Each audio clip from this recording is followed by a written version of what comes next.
makanya kalau kita mau berserikat, berarti kita harus siap berserikat, kita harus siap bercampur, kita harus siap jadi satu.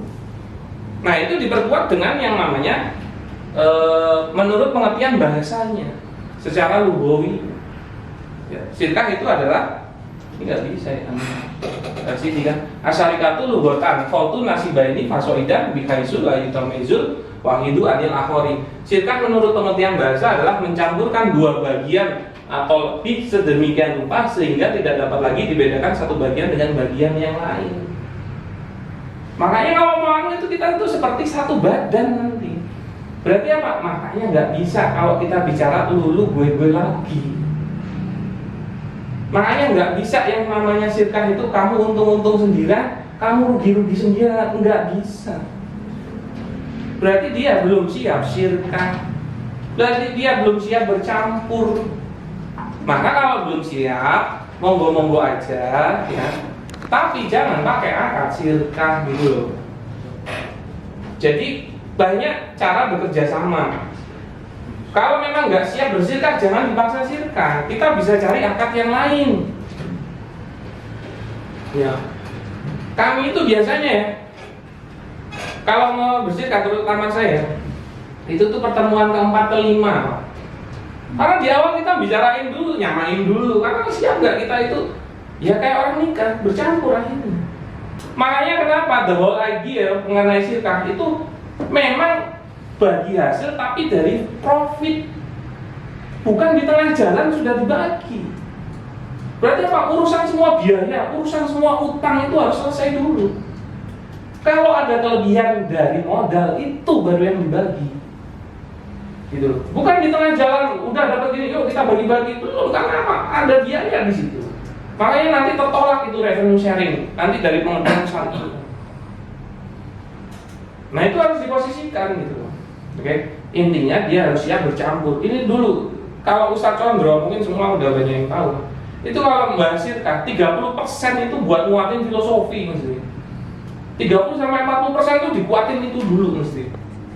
Kalau teknis yang lain bisa sambil jalan. Yang penting soulnya itu, feel-nya itu jangan sampai beda gitu. Makanya ya terkadang ya orang kalau sirkah terus gontok-gontokan itu wajar. Kenapa? Karena dia akan satu badan. Kalau ternyata salah pilihannya, kegoresnya semua gitu. Jangan terus bro itu kan salahmu, aku nggak mau ikut kegores, ya nggak bisa. Bahkan nanti kalau pengelolanya itu banyak ya, atau misalnya ya 2 atau lebih kan, itu kalau ada yang tidak disepakati, saya nggak mau dengan cara ini, itu nggak boleh dijalankan. Mereka harus benar-benar sepakat untuk melakukan, oke, yang ini kita lakukan, iya, itu kan. Nah itu pengertian syari'inya ya, pengertian bahasanya. Nah yang menjadi hukum syariat itu pengertian syar'inya, ya. Wasyarikatu syar'an dia aqdun baina isnaini fa aksara ya tafiqani fihi alal qiyami bi amalin madin bi qasdirifki.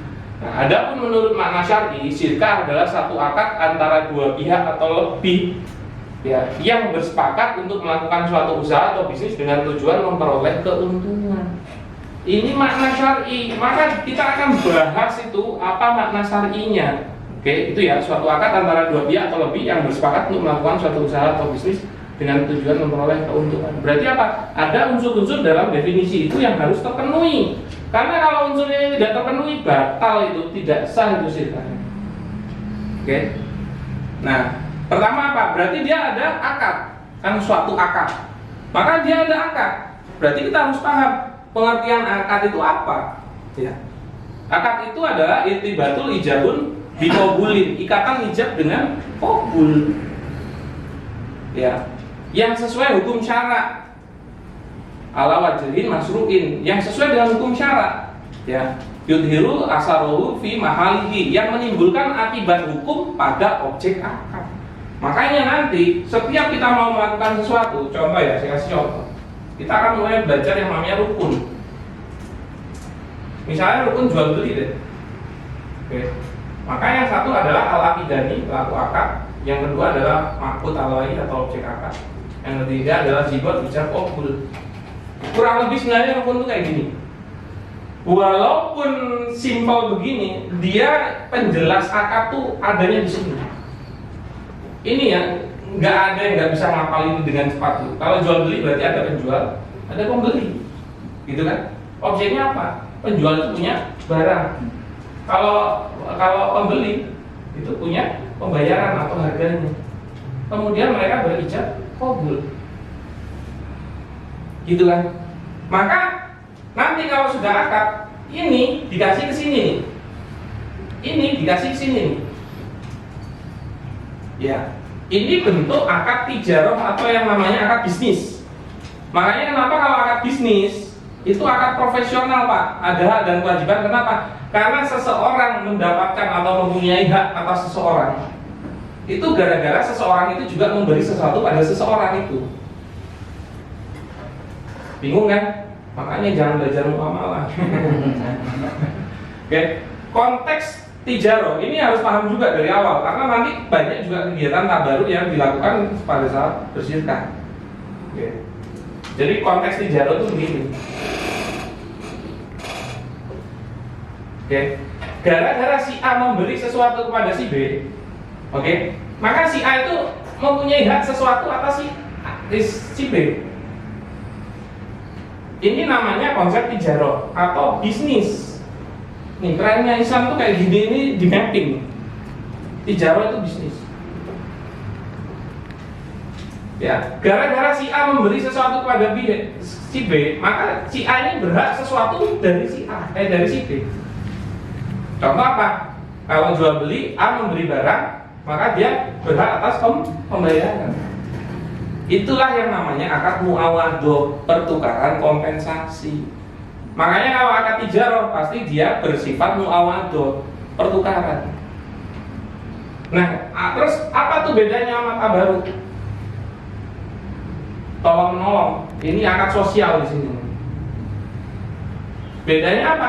Kalau akad sosial, ya, itu yang ngasih kompensasi hanya satu pihak. Jenengan sedekah, dapat return enggak dari si B? Enggak. Itulah konsep tabaruk. Tapi insya Allah dapat pahala yang besar. Tapi kita harus bisa membedakan ini sama ini, Pak. Makanya di sini bisa nggak kita paksa si A ngasih sesuatu ke kita? Mas Dimas, Anda wajib sedekah ke saya 1 juta. Bisa nggak saya bilang itu? Enggak. Beda kalau ternyata HP saya dibeli 1 juta sama Mas Dimas, maka saya berhak meminta nggak 1 juta itu? Iya. Gara-gara akadnya ini, bukan ini. Makanya kalau konsep tabaruk itu tidak bisa diminta kapan ngasihnya dan berapa nilainya, terserah si A. Lah kenapa? Ya karena si A ini nggak dapat apa-apa dari si B, ya terserah si A dong ngasihnya. Nah kalau ini ngikatnya profesional, Pak. Contoh akad tijarah kepegawaian, ya kan? Maka yang dikasih si A misalnya pegawainya ngasih jasanya, dan si B ngasih ujrohnya, gajinya. Gara-gara dia ngasih kerjaannya, maka dia berhak atas gajinya, gitu kan? Kalau pegawai. Siap, monggo. Nah, harus paham ini. Saya kasih satu literasi contoh. Ya. Misal, Mas siapa? Biar mulai apa? Bayu. Mas Bayu. Kayaknya nggak cocok kerja di air ya.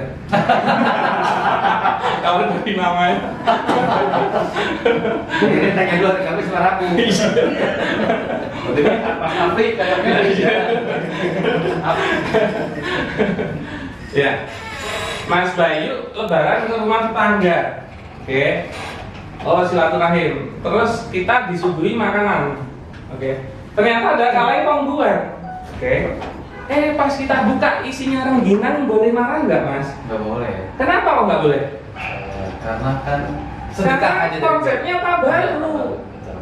Oke, boleh nggak orang tetangga itu kita bilang penipu kamu, tulisannya pembuat isinya kok rengginang, boleh nggak?